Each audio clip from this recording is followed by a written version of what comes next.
Hello guys, this is Anil और आप देख रहे हैं जावा हिंद। तो प्रोटेक्टेड फोल्डर के पार्ट 10 में आपका स्वागत है, जिसमें आज अपन बहुत ही इंटरेस्टिंग एक चीज करने वाले हैं। जो पार्ट 9 में अपन ने एक डायलॉग शो करवाया था, उसके ऊपर अपन एक पैनल बनाने वाले हैं रिसेंट फाइल्स का। तो ये एक्चुअली पैनल है क्या, तो मैं आपको बता देता हूँ एक बार पैनल को। तो ठीक है, तो ये आपको पैनल दिख रहा है। तो इस पैनल में एक्चुअल में है क्या कि जो फाइल रिसेंटली अनलॉक हुई है वो सारी रिटर्न रिसेंट फाइल्स यहाँ पे विजिबल होगी, ताकि यूजर यहाँ से डायरेक्टली उनको ऐड कर सके। ठीक है, तो अपन सिंपली क्या करेंगे, एक जे लेबल बनाएंगे सबसे पहले। तो उसके ऊपर एक टेबल्स ऐड करेंगे और टेबल्स में डेटा फिलअप करेंगे। सिंपली यही करने वाले हैं अपन, है ना। तो लास्ट पार्ट थोड़ा सा अच्छा होगा, काफी इंटरेस्टिंग होगा इसका। तो स्टार्टिंग में तो अपन टेबल ऐड करेंगे, तब तक तो सही है। जब डेटा अपन दूसरी वे से ऐड करेंगे, कुछ डिफरेंट वे से, तो वो पार्ट काफी इंटरेस्टिंग होगा आपके लिए। तो ये भी इंटरेस्टिंग ही है एक्चुअली में। तो स्टार्ट करते हैं अपन कैसे फिलअप करने वाली चीजों को। ठीक है, तो स्टार्ट करते हैं। तो सबसे पहले मैं क्या करने वाला हूँ, तो मैं अपने आईडी में आ चुका हूँ। तो यहाँ से मैं लास्ट में जो अपन ने बनाया था एक डायलॉग, जो कि एक पैकेज के अंदर बनाया था, उसको ओपन करता हूँ। तो यहाँ पे सिंपली अपन क्या करने वाले हैं, जो अपन ने लास्ट में जो डायलॉग बनाया था ये वाला, इसके ऊपर अपन एक जे लेबल लगाने वाले हैं। ठीक है, तो सबसे पहले अपन क्या करेंगे, जो ये बनाया था इसको अपन बाहर निकालेंगे। जो इस कंस्ट्रक्टर से बाहर निकालेंगे, ताकि इसकी लोकल डिक्लेरेशन नहीं होके उसकी इंस्टेंस वेरिएबल बने उसका लिए। तो इसको स्टैटिक मत बनाना, याद रखना, इसको स्टैटिक नहीं बनाना है भूल कर भी। तो भावनाओं में मत बहना कि सारे स्टैटिक बना रहे तो इसको भी स्टैटिक बना दो, नहीं। ये ऑब्जेक्ट वाइज ये इनिशियलाइज होना चाहिए। जब ऑब्जेक्ट डिस्ट्रॉय हो जाए तो ये भी डिस्ट्रॉय हो जाना चाहिए। ठीक है, इसलिए अपन इसको स्टैटिक नहीं बना रहे हैं, ताकि जब ऐड बटन पे क्लिक करें तो रेंडर हो ये चीजें, और क्लोज करें तो वापस डिस्ट्रॉय हो जाए, गार्बेज कलेक्टेड हो जाए। ठीक है, तो मैंने यहाँ से डिक्लेरेशन हटा दी, यहाँ पे लगा दी है। इसी तरीके से मैं एक और चीज बनाऊंगा यहाँ पे, जे लेबल, जिसका नाम रखूंगा मैं recent file panel. File panel, ठीक है। तो रिसेंट फाइल पैनल रखा, मैं इसको ऐड करता हूँ। तो देखो, विजिबल के ऊपर करना है जो भी काम अपने को करना है, तो मैं यहाँ एक मेथड कॉल करवा रहा हूँ, सेट रिसेट फाइल पैनल। ठीक है, मैं मेथड बना देता हूँ यहाँ पे, public void set reset file panel. तो इसको स्टैटिक मत बनाना, इसमें किसी भी मेथड को स्टैटिक नहीं बनाना है अपने को, क्योंकि अंदर सिंपल कॉलिंग है अपनी।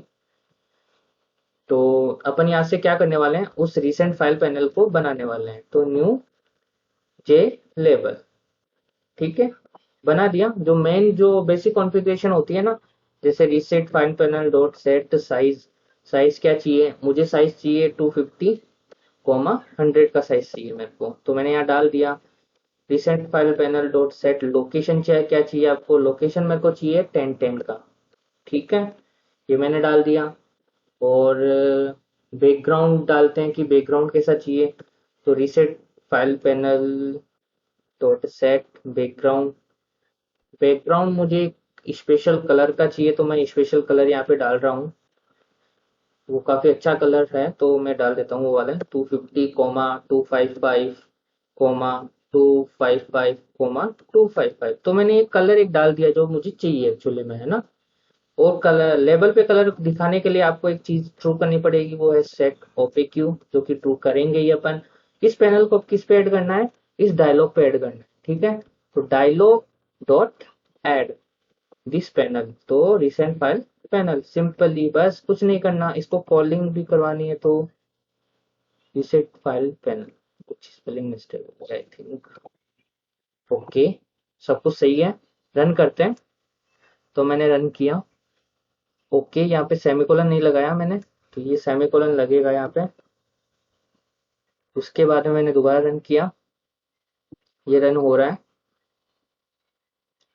ठीक है, ओपन हो गया है, मैंने यहाँ पे क्लिक किया हेड पे। अभी क्या हुआ कि ये पूरे में फिलअप हो गया। ऐसा क्यों हुआ, ऐसा इसलिए हुआ क्योंकि जो अपन ने ऊपर डायलॉग ऐड किया था, उसमें एक चीज मिसिंग कर गए अपन, वो है लेआउट।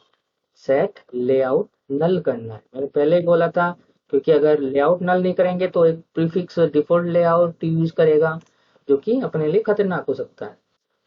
रीसेट फाइनल करना, यहाँ पे भी सेट लेआउट इसका भी नल कर देता हूँ, मान लो उसमें भी कुछ ऐड करना हो तो। लेआउट नल क्यों कर रहे हैं ये पहले वीडियोस में बता चुका हूँ मैं, पहले वाले सीरीज में। अब सही आएगा वो, है ना। ऐड किया, देखो आ गया ना।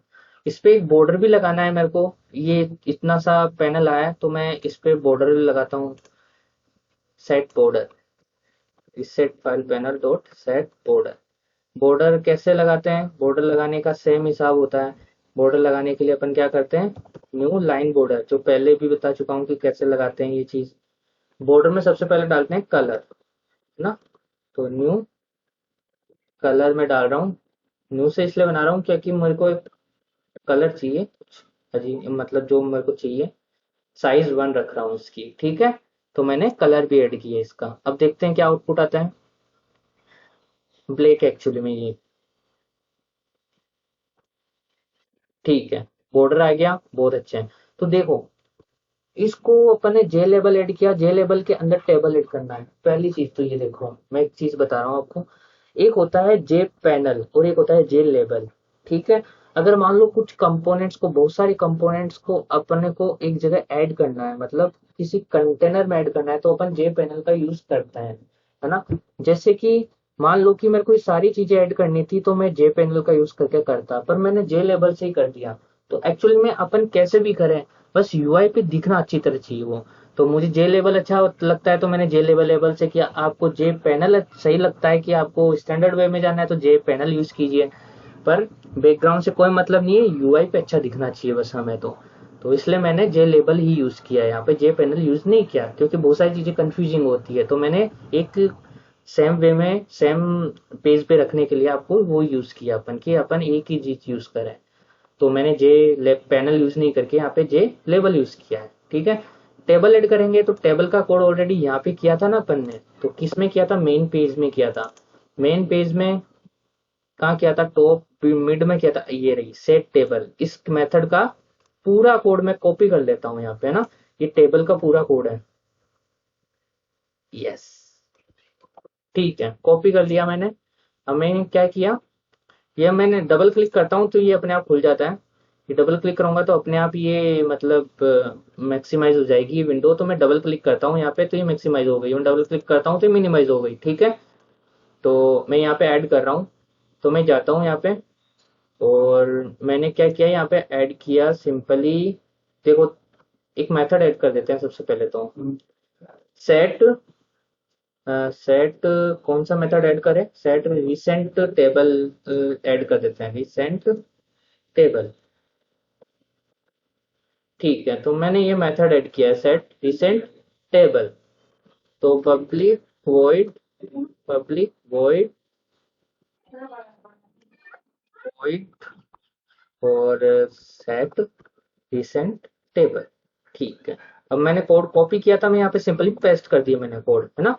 अब देखो, टेबल बनाने के लिए तीन चीजें चाहिए, मॉडल, टेबल, है ना, और स्क्रॉल वाला, है ना। ये स्क्रॉल वाला कहाँ गया अपना? स्क्रॉल वाला ये रहा, जे स्क्रॉल पेन। ये तो अंदर डिफाइन किया है, पर दो चीजें बाहर डिफाइन करनी पड़ेगी। तो यही डिफाइन कर देता हूं मैं। जे डिफॉल्ट टेबल मॉडल, जिसका नाम रखते हैं रिसेंट टेबल मॉडल, ठीक है। एक रखते हैं अपन जे टेबल, जे टेबल का नाम रिसेंट टेबल, ठीक है। तो मैंने मॉडल ले लिया, रिसेंट टेबल ले लिया। अब मैं इनको यूज करूंगा, ये रहा। तो सबसे पहले ऑब्जेक्ट बनाते हैं डिफॉल्ट टेबल का, मॉडल का, डिफॉल्ट टेबल मॉडल का। तो ये कहाँ गया है अपना मॉडल? ये रहा मॉडल, ठीक है। इस मॉडल में अपने को कॉलम ऐड करने पड़ते हैं। सबसे पहले मैंने लास्ट वाले जो उस वीडियो में बताए थे टेबल के बारे में, कि एक्चुअली में टेबल बनी कैसे। तो अगर आपने वीडियो नंबर ये नहीं देखा है जिसमें मैंने ये टेबल बनाई है एक्चुअली में, तो उसको देखो पहले, फिर यहाँ पे आना, ताकि अपन और अच्छी तरह फास्ट समझ पाए इसको। तो मैंने कॉलम ऐड किए हैं दो, एक टेबल मॉडल में। तो मेरे को दो कॉलम नहीं चाहिए, मेरे को एक ही कॉलम चाहिए, जिसका नाम क्या होना चाहिए? नाम होना चाहिए रिसेंट फाइल्स, है ना। ये कॉलम एक ही है इसमें, तो रिसेंट फाइल्स। तो मैं यहाँ से इसको हटा रहा हूँ, इसका नाम रख रहा हूँ रिसेंट फाइल्स। ठीक है, उसके बाद में टेबल चाहिए मेरे को, तो रिसेंट टेबल, ये रही रिसेंट टेबल। जे टेबल का जो ऑब्जेक्ट बनाया था अपन ने, तो उसमें अपन मॉडल को पेस्ट कर देंगे। और ये मेथड अब मैंने लास्ट में टाइम समझा ही रखा है। उसके बाद में जे स्कॉल पेन के अंदर मैंने ये ऐड किया। ठीक है, तो इज एडिटेबल फॉल्स रखना है अपने को, तो अपन ने ये डाल ही रखा है ऑलरेडी। स्क्रॉल पेन बना रखा है, स्क्रॉल पेन का साइज सेट कर रखा है, मेरे को एक पर्टिकुलर साइज का चाहिए। मतलब जो साइज अपन ने वहां डाल रखी है वो साइज मेरे को यहाँ चाहिए। तो कितने साइज की चाहिए मेरे को साइज चाहिए यहाँ पे 244 है ना, 244 94 ये साइज चाहिए मेरे को। 33 बिल्कुल सही है, यही चाहिए मेरे को। ऐड किस में करना है इसको, इसको जो लेबल ऐड किया अभी जस्ट पहले, कौन सा लेबल ऐड किया था अपन ने, ये रहा फाइल पैनल है ना, फाइल रिसेंट फाइल पैनल में ऐड कर दिया। चलो ये चीजें तो अपन ने कर दी। उसके बाद में अपन ने कुछ इसकी डिजाइनिंग भी की थी। तो अपन क्या करते हैं, टेबल, कौन सी टेबल है, ये वाली टेबल, तो इसके अंदर जाके मैं पेस्ट करता हूँ चीजों को, है ना। मैं डिफॉल्ट रख रहा हूँ एक चीज, ये चीजें सारी। ठीक है, ये टेबल मैंने पेस्ट कर दी, सारा कोड वही यूज कर रहा हूँ, कुछ चेंजेस नहीं किए। ये मॉडल है, तो रिसेट टेबल मॉडल, ये मॉडल यूज कर रहा हूँ मैं यहाँ पे। ठीक है, तो मैंने कोड में कोई चेंजेस नहीं किए, जो टेबल का लास्ट में कोड बनाया था सेम वही यूज किया है। बस नाम चेंज किया है मैंने, और साइज और लोकेशन चेंज की, और कोई भी चेंज नहीं किया मैंने इसके अंदर। ठीक है, मैं एक बार रन करके बताता हूँ कि इसका आउटपुट क्या है अभी तक का। तो अपने को क्या क्या और चेंजेस करने हैं इसके अंदर, ताकि ये जो चाहिए वो मिल जाए। देखो, पहली चीज कॉलम की साइज, दूसरी चीज इसकी विड्थ, है ना। दो चीज तो ये हो गई। क्लिक पे कलर कौन सा चाहिए, डिफॉल्ट कलर यूज करेंगे तो अपन कलर हटा देते हैं क्लिक पे। ठीक है, तो दो तीन चीजें चेंज करते हैं। सबसे पहले इसकी साइज विड्थ, है ना। तो विड्थ कैसे सेट होती है, अपन ने लास्ट टाइम बताया था, जीरोथ कॉलम निकाला, उसकी विड्थ सेट कर दी, तो ये अपन हटा देंगे। ठीक है, तो ये हटा दिया मैंने कि विड्थ मेरे को सेट नहीं करनी। दूसरी चीज आती है कि हाइट, हाइट 38 है जो कि बहुत ज्यादा है ना। तो इसको मैं कर रहा हूँ 20। ठीक है, ये हाइट चाहिए। तीसरी चीज, जो सिलेक्शन कलर आता है वो अभी आ रहा है कुछ अलग सा। ठीक है, जैसे मैं बताता हूँ रन करके दोबारा कि अपने अभी तक कहाँ किया, क्या क्या किया है। रन हो जा, रन होने में टाइम लगता है थोड़ा। ठीक है, देखो यहाँ पे जो साइज है कॉलम की, विड्थ हाइट वो सही हो गई है, ये भी सही हो गया है इसकी। अब है कि सिलेक्शन कलर। ठीक है, सिलेक्शन कलर हटाना है मेरे को। दूसरी चीज, इसका कलर है ना, इसका कलर ऐसा होना चाहिए। सॉरी, ये वापस बंद करता हूँ। जो इसका कलर है वो ऐसा होना चाहिए, ये वाला, ये जो बैकग्राउंड कलर है टेबल का, वही इसका कलर होना चाहिए। ठीक है, तो टेबल को मैं क्या करता हूँ, टेबल का बैकग्राउंड कलर क्या रख रखा है अपन ने, ये रहा बैकग्राउंड कलर, ये दे रखा है ना। तो जो लेबल का कलर है वही बैकग्राउंड कलर बना दो टेबल का। ठीक है, जो लेबल का कलर ये है अपना, है ना। तो बैकग्राउंड कलर टेबल का भी यही बना दो, इसने बोला है तो यही बना दिया अपन ने। और इसके अलावा अपने को क्या करना है, सिलेक्शन बैकग्राउंड को हटाना है, क्योंकि सिलेक्ट करने पे कोई कलर नहीं आना चाहिए, मतलब डिफॉल्ट कलर आना चाहिए, ये वाला तो नहीं आना चाहिए। ये हटा दिया मैंने। ठीक है, रन करके देखता हूँ क्या आउटपुट मिला मेरे को। रन किया, रन हो रहा है। ठीक है, तो क्या मिला अभी तक, ये हटा नहीं एक्चुअली अपन ने कुछ ये सिलेक्शन कलर हटा दिया सबसे पहली चीज तो, है ना। बैकग्राउंड कलर भी वही आ रहा है जो अपने को चाहिए था। अब ये कलर टेबल के हेडर में भी आना चाहिए, है ना, इस वाले हेडर में भी आना चाहिए। तो टेबल के हेडर में भी वही कलर डालना है, तो इस कलर को मैंने कॉपी किया। और टेबल के हेडर, हेडर में कलर कहाँ सेट कर रहे हैं, हेडर डॉट सेट बैकग्राउंड, ये रहा कलर। तो ये कलर यहाँ पे भी डालना है अपने को। ठीक है, ये डाल दिया। तो हेडर का कलर भी अपन ने डाल दिया। और क्या करना है अपने को, रन हो जाए तो और देखते हैं और क्या करना है अपने को। वाओ, ठीक है, तो ये सही लग रहा है अभी तक। इसके अलावा, ओ, ये देखो, ये रिसाइज का आइकन क्यों आ रहा है भाई माउस ओवर पे, ये इसलिए आ रहा है क्योंकि कॉलम की विड्थ रिसाइजेबल है अभी। तो एक नई प्रॉपर्टी अपन ऐड करने वाले हैं आज, वो है हेडर को पकड़ो, पहले तो पॉइंट आउट कराओ गेट टेबल हेडर, अरे sorry, table dot get header, table header dot get column ना, गेट कॉलम, कॉलम मॉडल ले लेते हैं, उसमें गेट कॉलम किया, जीरो इंडेक्स वाले first column dot set resizable false करना है, मतलब इसको रिसाइज नहीं कर पाए, नहीं तो वो रिसाइज का आइकन आ रहा था ना कि रिसाइज कर पाए, वो अभी जो मैंने दिखाया था वो भी हट जाएगा इससे। तो रिसेंट टेबल में ये किया मैंने, ऐड किया, ओके फंटेस्टिक, वो भी हट गया। इसके अलावा कुछ और चीजें बची है, वो देखते हैं अपन। एक है इस व्यू पोर्ट की बॉर्डर, थोड़ी जो अंदर वाली बॉर्डर आ रही है ना, ये वाली, ये थोड़ी सी कुछ कलर आउट करना है इसको, है ना, अपने को बॉर्डर कलर को, जो इनर कलर, आउटर तो अपन ने देख ली, टेबल की बॉर्डर की बात कर रहा हूँ। ठीक है, तो एक और प्रॉपर्टी होती है, मैं वो भी लगा रहा हूँ यहाँ पे, वो होती है अपनी, स्क्रॉल पेन पे लगाते हैं वो चीजें। तो यहाँ पे लगाता हूँ मैं एक बार, उसका नाम है अपना middle scroll pane dot set view port border, ये वाली, है ना। इसमें लाइन बॉर्डर ऐड करनी है अपने को। तो लाइन बॉर्डर ऐड किया, तो लाइन बॉर्डर कहती है सबसे पहले कलर ऐड करो, तो कलर ऐड कर रहा हूँ, जो कलर मेरे पास है 200 कोमा 200 विथ 1। ठीक है, ये स्क्रॉल पेन के पास में लिख देते हैं ताकि सारी चीजें एक जगह रहे, है ना। हेडर्स की सारी चीजें एक जगह, टेबल की सारी चीजें एक जगह, और स्क्रॉल पेन की सारी चीजें एक जगह लिखते हैं अपन। ठीक है, मैं रन करता हूँ। तो ऑलमोस्ट आई थिंक अपन ने टेबल से रिलेटेड सब कुछ कवर कर लिया। ठीक है, अब अच्छी दिख रही है ना, ये व्यूपोर्ट बॉर्डर अच्छा दिख रहा है अब। ठीक है, तो अपन ने सिलेक्शन स्क्रॉलिंग सब कुछ ऐड हो गई। बचा क्या, ये भी तो अपन ने हार्ड कोड कर दिया फाइल नेम को। ठीक है, नीचे ऐड कर दिया, ये देखो ये हार्ड कोड कर दिया, जो कि अच्छी प्रैक्टिस नहीं है। अपन को आगे क्या करना पड़ेगा, अपने को वो सारी चीजें यहाँ पे शो करनी है जो रिसेंट फाइल अनलॉक हुई है, मतलब जो रिसेंट की कुछ लिस्ट होगी, तो इसको अपन हटाते हैं एक पहली चीज तो। ठीक है, चलो रहने देता हूँ, एक बार के लिए मैं बताता हूँ कैसे करना है।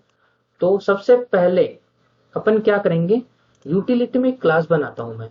ठीक है, ध्यान से देखना मैं क्या कर रहा हूँ, यूटिलिटी में क्लास बना रहा हूँ जिसका नाम मैं कुछ रखता हूँ, जैसे कि रख देता हूँ रिसेंट डेटा लिस्ट, है ना, रिसेंट डेटा लिस्ट। ठीक है, क्लास बना दी, एक यूटिलिटी क्लास है जो कि अपने को एक लिस्ट प्रोवाइड करेगी रिसेंट फाइल्स की। ठीक है, तो वो लिस्ट बनाते हैं अपन, तो पब्लिक स्टैटिक बनाना है इस चीज को, क्योंकि लिस्ट ओवरऑल एप्लीकेशन के एग्जीक्यूशन टाइम पे वही रहने वाली है। ठीक है, कुछ डेटा चेंज करना है तो कोई भी डाके चेंज करे, तो कहीं पे रिटर्न करना है तो वहां से रिटर्न हो जाए डेटा, है ना। तो अपन स्टैटिक बनाने वाले हैं इस चीज को। तो लिस्ट बनाने वाले हैं स्ट्रिंग की, मैंने स्ट्रिंग की लिस्ट बनाई, नाम रख दिया रिसेंट फाइल्स। ठीक है, और न्यू एरे लिस्ट। ठीक है, तो मैंने स्ट्रिंग बना दी रिसेंट फाइल्स की, स्टैटिक टाइप की, स्टैटिक टाइप रखना ही पड़ेगा, है ना। कोई मान लो कि इस लिस्ट को लेना चाहता है, सबसे पहली चीज, कोई मान लो इस लिस्ट को लेना चाहता है, तो गेट मेथड बना देते हैं, पब्लिक पब्लिक स्टैटिक, स्टैटिक बनाते हैं ताकि कोई लेना चाहे ना तो बिना अपडेट किए ले ले, ये वाला लिस्ट ना। स्ट्रिंग टाइप लगा देते हैं, इसमें एक्चुअली में लगाने की जरूरत नहीं थी पर वो लगा देते हैं, कोई बात नहीं। गेट रिसेंट फाइल्स, ठीक है, रिटर्न रिसेंट फाइल्स। तो कोई भी अगर इस मेथड को कॉल करेगा तो ये मेरी लिस्ट रिटर्न हो जाएगी। इसको मैं प्राइवेट बना देता हूँ एक्चुअली में, है ना। प्राइवेट इसलिए बनाया क्योंकि इस लिस्ट को कोई एक्सेस नहीं करे डायरेक्ट, अपन एक तरीके से इसको एक मेथड के द्वारा ही रिटर्न करवा रहे हैं। मान लो कोई इसने रिटर्न किया, उसकी वैल्यू नल कर दी, तो अपने तो गड़बड़ हो जाएगा मामला। तो किसी ने रिटर्न में ले लिया ये और रिक्वेस्ट टू नल कर दिया, तो ये तो खराब काम हो गया। इसलिए अपन ने मेथड में रिटर्न करवाई है, ताकि मेथड में तो ऐड भी कराएंगे तो मेथड में कराएंगे, इसमें डायरेक्ट एक्सेस नहीं देंगे इसका, इसलिए इसको प्राइवेट रखना है। ठीक है, अब मान लो कि जब भी अपनी एप्लीकेशन अप होगी, है ना, जब भी अपनी एप्लीकेशन अप होगी, तो इसमें वो एंट्री सारी आ जानी चाहिए जो मैंने रिसेंट एक फाइल में सेव की हुई है। मान लो मैंने 5 फाइल सेव की, ABCD, है ना। मैंने 3 फाइल को कर दिया अनलॉक, ABC को अनलॉक कर दिया, CD अभी भी लॉक है। तो अनलॉक लिस्ट है ना, वो रिसेंट फाइल्स में आ गई कि ABC है ना, ये फाइल रिसेंटली अनलॉक की हुई है, तो आप दोबारा लॉक कर सकते हो है ना। तो ABC रिसेंट फाइल की लिस्ट में आ रही है। तो हो सकता है कि एप्लीकेशन बंद हो जाए, तो मैं पहले ही उसको क्या करूंगा, फाइल में सेव करा दूंगा। अभी नहीं कर रहे वो काम, अपन केवल गेट का काम कर रहे हैं। जब भी नेक्स्ट टाइम एप्लीकेशन रन होगी ना, तो इस टेबल में, जो अपने टेबल अपने दिखा रहे हैं ना, इसमें वो ABC आना चाहिए भी। मान लो किसी ABC फाइल के अंदर है ना, ABC वैल्यूज किसी फाइल के अंदर रखी हुई है, तो मुझे एप्लीकेशन स्टार्ट करते टाइम, एप्लीकेशन स्टार्ट होते ही है ना, एक मेथड कॉल करवाना होगा जो कि इस लिस्ट को फिलअप कर दे है ना, इस लिस्ट को फिलअप कर दे फाइल में रखी वैल्यूज से, ताकि कोई भी अगर इसको गेट कर रहा है तो उसको वैल्यूज मिल जाए। ठीक है, तो मान लो एक बार के लिए मैं क्या करता हूँ, पब्लिक स्टैटिक बना रहा हूँ वॉइड टाइप में, populate populate recent file data. ठीक है, ये मेथड बनाया मैंने। ठीक है, इस मेथड में क्या करूंगा, अभी मैं नहीं कर रहा, फाइल से डेटा लाके इसके अंदर पुट कर दूंगा। पर अभी मैं आपको दिखाने के लिए क्या कर रहा हूँ, ये चीजें बाद में करेंगे अपन, थोड़ा एक दो वीडियोस के बाद में। अभी बहुत सारी चीजें बची हैं अपने करने की इंटरेस्टिंग। मैं ऐड कर रहा हूँ A.txt, ऐसे करके मैं 5 फाइल्स, मान लो कि मैंने एक बार के लिए, आप मान सकते हो कि मैंने किसी फाइल से रीड की ये वैल्यूज। ठीक है, A B C D E। ठीक है, मान लो कि मैंने किसी फाइल से रीड की ये फाइल्स है ना, ये एंट्रीज किसी फाइल से रीड की है, A.txt किसी फाइल में मिला था, मैंने ऐड कर दिया। तो इस तरह फाइल से निकाल के अपन सारी चीजें ऐड कर देंगे। तो अभी तो मैंने इसी ऐसे ही लिख दिया कि फाइल से निकाल के ऐड किया, क्योंकि फाइल्स वाला काम अभी नहीं कर रहे अपन। तो जब भी एप्लीकेशन स्टार्ट होगी, तो एप्लीकेशन स्टार्ट कहाँ से होगी, पब्लिक स्टैटिक वॉइड में, तो वो यहाँ पर है। तो इसमें क्या होगा, इसमें देखो मैंने डबल क्लिक किया है यहाँ पे ताकि मैक्सिमाइज हो जाए, डबल क्लिक करने से मिनिमाइज भी हो जाता है, दोबारा बता रहा हूँ। तो सबसे पहले एप्लीकेशन रन होगी, लॉगिन पेज सेट होगा, मेन पेज सेट होगा, उसके बाद में मैं चाहता हूँ पॉपुलेट रिसेंट फाइल डेटा। ठीक है, रिसेंट फाइल का डेटा पॉपुलेट हो जाए। और पॉपुलेट कैसे होगा, अपन recent file list dot populate recent file data. ठीक है, कोई भी एक्शन परफॉर्म नहीं करेंगे तो भी ये क्या होगा, ये रन कर देगा इस वाले मेथड को। इस वाले मेथड में अपन ने डाल रखा है कि फाइल्स पॉपुलेट हो जाए। तो जब भी एप्लीकेशन रन होगी, तो सबसे पहले रन होती क्या होगा, इसमें ये वैल्यूज इस वाली लिस्ट में डाल देगा। ठीक है, लिस्ट में वैल्यूज आ गई, तो अपने को जब ऐड बटन पे क्लिक करेंगे तो अपने को वैल्यूज चाहिए होगी, यहाँ पे वैल्यूज चाहिए होगी। तो वैल्यूज किस तरह निकाल सकते हैं, recent data recent data list dot gate values, ये रहा मेथड, जो कि लिस्ट ऑफ स्ट्रिंग्स रिटर्न कर देता है, मतलब सारी लिस्ट रिटर्न कर देता है जो रन टाइम पे बनी हुई है अपने पास, जो रिसेंट इस टेबल में दिखानी है वो सारी चीजें ये लिस्ट रिटर्न कर रही है ना। तो मैं एक मेथड बना देता हूँ, यहाँ नहीं लिखता हूँ, उसका भी एक मेथड बना देता हूँ ताकि सुंदर लगे ये चीज भी अपने। Populate recent table.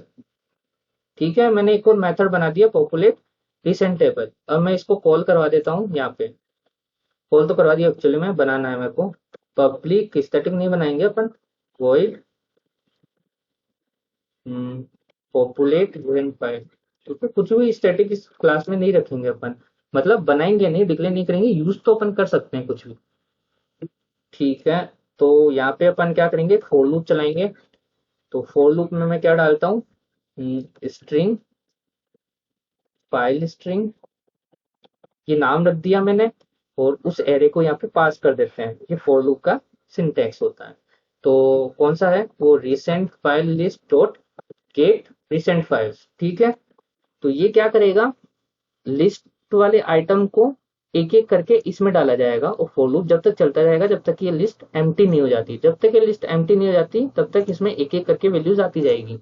उस एक एक वैल्यूज को अपन ऐड करते जाएंगे। किस में ऐड, किस में करते हैं अपन, मॉडल के अंदर ऐड करते हैं, अगर याद हो तो मॉडल के अंदर ऐड रोज करते हैं। ठीक है, डॉट ऐड रोज, ऐड रो है ना, न्यू ऑब्जेक्ट, ये होता है ऐड करने का तरीका। तो और इस फाइल स्ट्रीम को ऐड करते हुए जाएंगे अपन।